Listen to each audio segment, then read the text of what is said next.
Let's look at cylindrical coordinates and the equations of motion they produce now. Okay, so I've got a coordinate space. Here's my origin, and I'm going to measure out in some direction r, some angle theta, and in some z direction because we're in cylindrical. Now, I'm going to draw a path in there. Let's break up cylindrical coordinates now. We have a particle here along this radial line in the same direction parallel to it. We may have a summation of the forces in the unit radial direction. If we're sweeping through some angle or perpendicular to this right here, we could have some summation of the forces in the transverse direction. And we could also have some in the z direction.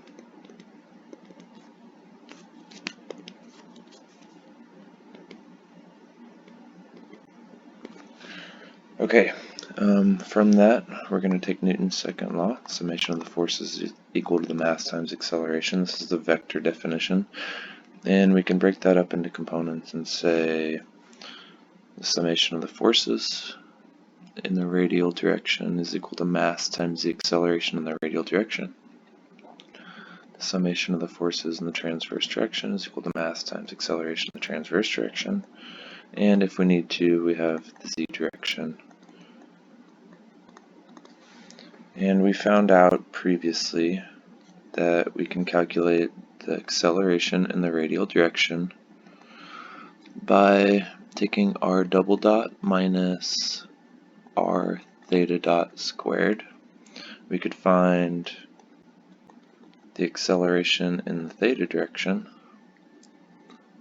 as r theta double dot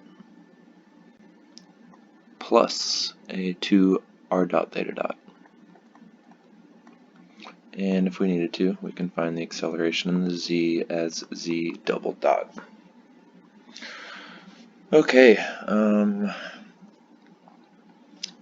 most of these problems involve some type of rotational or spiral motion in which we would have all these coordinates used. A good example is like a spiral in a roller coaster, and I believe I assigned a problem like that. We're generally given the path function though, and what that means is we're going to have to take time derivatives using the chain rule. So to get these things, we'll need r dot, r double dot, as well as r, and theta, theta dot, and theta double dot. So we learned how to do that in section 12.8. Okay, something from the book I should note. So if you're on a path, this path in cylindrical would be some function of theta maybe. We could say that the normal force that the path exerts on the particle is always perpendicular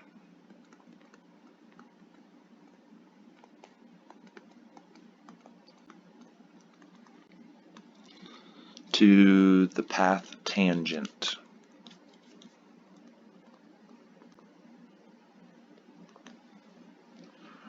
Alright, and we can also say the frictional force always acts in the tangent direction.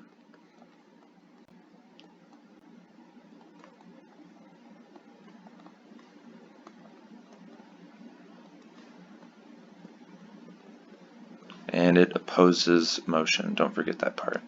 So the opposite tangent direction. Okay, the one thing we might want to be able to do then is, let me make a quick sketch. Let's say we have some path. We can define our origin here, particles on the path, and we can draw a position vector r to it. Let's just call this the r direction for right now, and this is r as a function of theta. Okay, if we look at the tangent to that path, we'll see that we have the normal force would be acting perpendicular to the tangent. And if we had friction, let's say it was going, the motion was up and to the right, our frictional force would be tangent to that path. Okay, and this is assuming some force P might be pushing it up and to the right. Okay, the next thing we might want to know is, okay, well, what angle, we're going to call it phi, does that occur at if we're at some angle theta measured from the positive x-axis? I'm going to redraw this without the forces real quick. So here's our path. Put a particle here. Let's put a tangent through the path. Let's widen that path a little. Okay. We have this as our angle theta. That's the transverse amount it has swept out. This is a position r in space. This is the tangent to the path at that instant. We may be interested in knowing these directions, and we're going to have to use this angle phi right here. Well, we can calculate that angle in two ways. The calculation goes like this. We can do the tangent of phi is equal to r d theta dr. This isn't going to work for us as much as tangent of phi is equal to r over, you just flip these, dr d theta.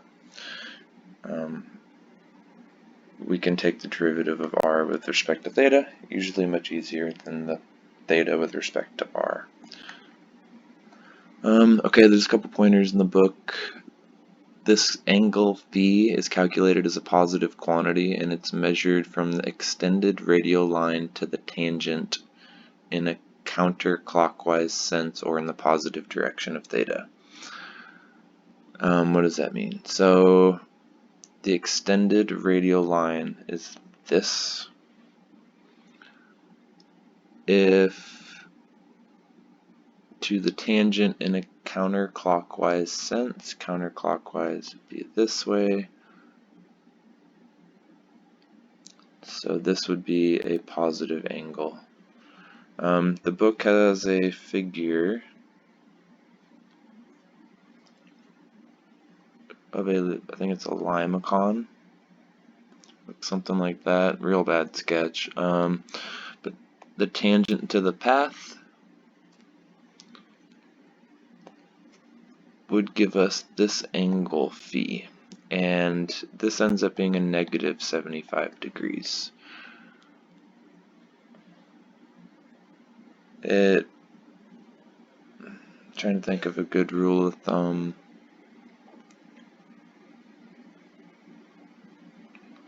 If it's negative, it's measured in the opposite direction to the positive theta. So they're basically measured in the same direction. If we measure a positive theta here, this will be a positive here. If we come out with a negative answer, then that means our positive theta, we need to go down a negative phi.